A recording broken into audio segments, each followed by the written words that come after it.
Alright, we're on the next day, 9th of April. It's Tuesday.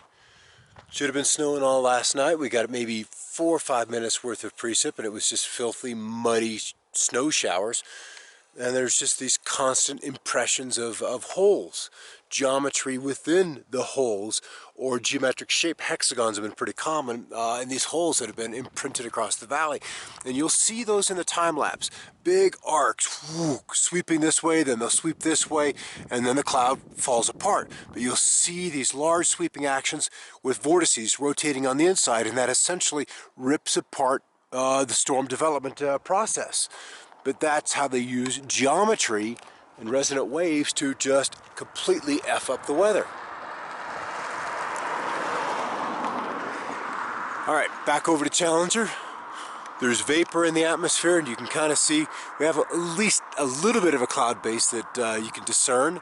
But then there's the moisture. The moisture's here. It's here.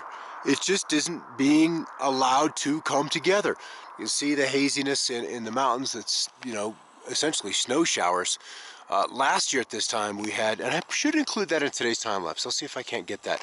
It's a monster waves rolling across the tops of the mountain, every bit of 120 miles an hour. We had down mountain winds that exceeded 80 miles per hour, but then the radiosonde balloons that went up didn't catch it. Not in Albuquerque, not in Denver. The VIL data, the next red data from Pueblo didn't catch it. So they're using something that is largely invisible to modern weather surveillance technologies. So the drought is the agenda. And the drought, despite having impressive storms come through, seems to be something that they're able to continue. So I pity the farmers that are dryland farming, Montana, North Dakota. You know, now we're sinking these center pivot circles into the ground, sucking the top moisture out of the top aquifer. And we don't get any recharge of the ground because of this top irrigation. And so then the biosphere, the ecosystem just slowly dries out. And when you combine that with this geoengineering, which has not have a good agenda for the health of the planet, it just feels like we're on this downward spiral, and something's got to give, something's got to change. And my situation here in southern Colorado is not unique. All right, there's my timestamp, not quite 2:30 local time, Tuesday, April 9. And this image rewinds back to about 10:30 this morning. Actually, it's a little later than that, but this is where I am. And in the heart of this storm, which has been an impressive storm, we are finding all of these holes. Holes, holes, holes, holes. And if you looked at yesterday's time lapse, you can see these large sweeping motions by the clouds where the bottoms are moving in one direction and the tops are moving in another. And that is a function of all of these holes. And you'd be amazed at how much weather goes on surrounding these simple holes. Up on the east side of west side of Fort Collins, massive holes. And when these things show up, the weather essentially stops. I'm going to pop out to Utah on the backside of this storm, and this serrated edge, this herringbone look between the waves across the valleys of Nevada is just incredibly pronounced. There's another, this is kind of a fascinating form right in here, in south central Utah. It's just immense. And so they're using this pinpoint geometry to shape and to guide, or to simply to rip the utter hell out of these storms, so you don't get any moisture, or they can't maintain their integrity to come together. And so little bit by little bit they shape these mother storms. We got some ship trails well off the coast of California. We've got another ridge arcing up here. It feeds into the deep trough that's in the western states, and so they're already engineering the marine layer with not contrails or chemtrails, but ship trails. Ship trails. I'm going to back out. I want to come over here to Texas, Oklahoma, and you can see this ribbing, this patterning, this, again, these waves, which are immense in size, you know, just coursing across this planet. And they use the chemtrails to align the frequency, the amplitude, and the location of these waves. So now I've got some snow outside. I'll pop over and show you the radar. But I'm parked up against the Sangres. If you're looking at my videos, you'll often see the mountains, and I'm about right in there. So the snow that I do have outside, which is netted maybe an inch and a half, is now winding to an end as the storm lifts off to the north. The larger scale water vapor imagery, again, I'm about right here. We've got this whole event coming on here, and there's all these little ripples that they engineer, intentionally embed into this. And then the big part of the storm remains well out to my east now.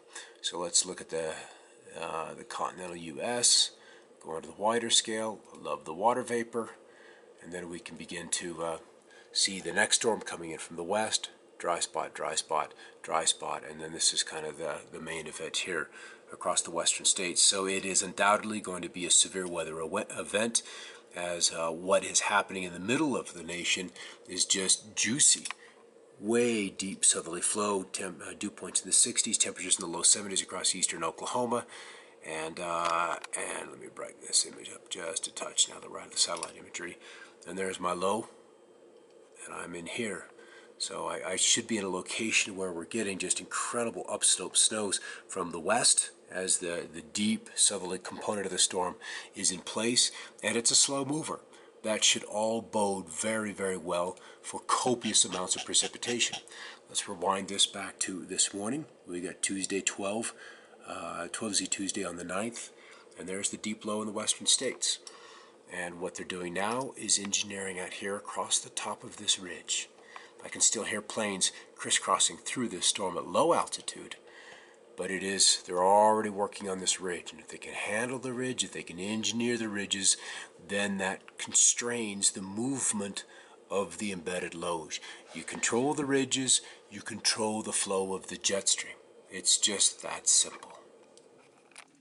I just stepped outside from a little satellite radar discussion. There's a little bit of light snow. We didn't have much earlier, now there's a little more. Can you hear the jet? Just passing off to the east. There's my snow gauge for about an inch, inch and a half, and the sun's already trying to come through. This should have been every bit of a 12-inch snow at where I am at 8,000 feet. And then higher on the mountains to the east where our water comes from, it should have been a 2 or 3 foot snow, and it should still be snowing. The weather has gone bad. Instead of girls gone wild or gone bad, it's weather gone bad. Just after 6 o'clock mountain time, and I'm interested in here. This is where I am, out along these mountains. Still have some light snows outside, and look at this. I'll be able to zoom in here. I'll be able to see these holes. Look at these holes opening up. And then on the last frame, boom, right there. You can see the spokes coming out from them. Some of them are curling. This one here too, and then all of the clouds running this way, and then along a long axis running this way. Other interesting structures in this valley, which has been greatly suppressed from its snowfall as well west of Fort Collins. And then there's another hole here, and you can see how it's all got the clouds pushed out ahead of it. So there's something happening on this very small scale, just a kilometer, 2 or maybe 5 or 6 kilometers across. These are very small holes, and ripples showing up in here, but it is these here. I'm going to go back, and we'll start them and then stop. I'm going to go through one by one. You'll be able to see how these guys evolve. Here, and then slowly open up. And I've got time lapse, so we'll be able to look at that in time lapse to see how this looks from the ground once sped up. All right, coming up on the end of the day, where we've been under this storm most of the day. I'm a little bit below the house, which is kind of up here just on the edge of the clouds. We had a few flurries up there. But we're under the deck of low clouds. A little bit of snow on the ground. I mean, a little bit of snow, seriously. But as we look, you can begin to see some of these larger stripes.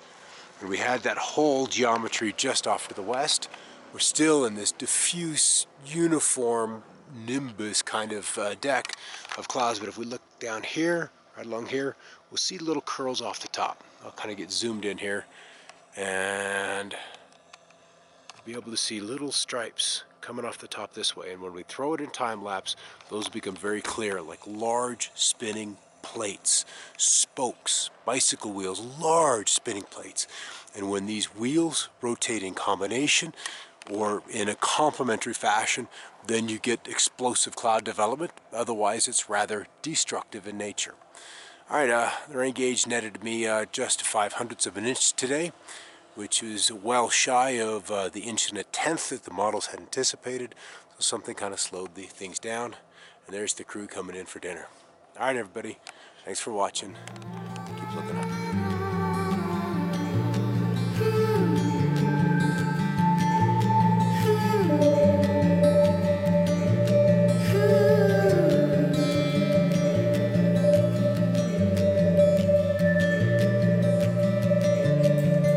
This goose is cooked, these tongues are tied around the block and airborne blind. But looking on the brighter side, there's far less to which I'll be obliged.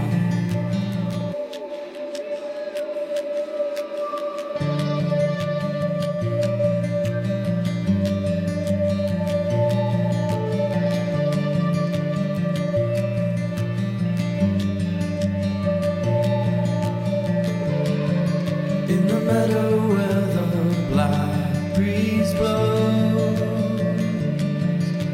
or underneath the waves you are most alone, can you hear a subtle aching tone through the water, through the earth, to chill your bones?